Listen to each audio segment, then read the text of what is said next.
Just imagine a woman who has a sick child suffering from diarrhea over the last 24 hours, and her husband goes to work in the morning, goes to the fields in the morning, comes back in the evening.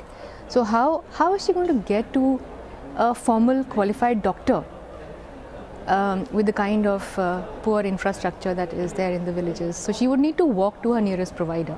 And who is this nearest provider? More often than not, it is just somebody who has who does not have a formal medical qualification. Increasing access to healthcare for rural households implies that one has to take into account their needs.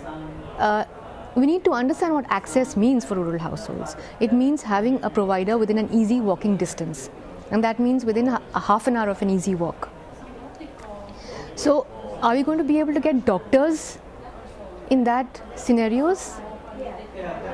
And that means that for India's 600,000 villages, we need to have 600,000 doctors.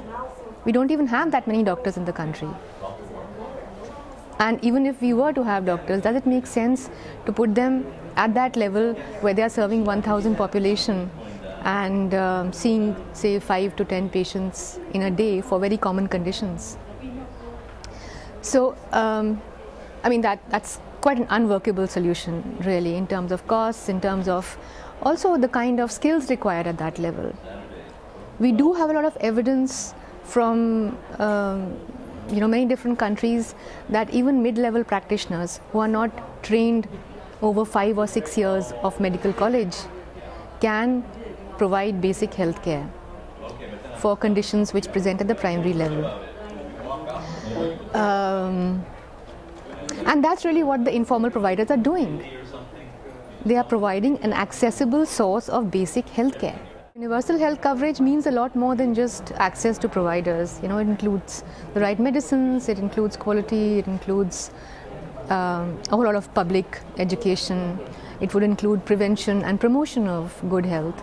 So certainly we are quite far from universal health coverage right now. But human resources is one of the critical issues we have to address quite urgently. And we can't do that without addressing the challenge of the informal health sector. We have to find ways of improving that sector and maximizing their potential. In the short term, we can't wait for universal health coverage.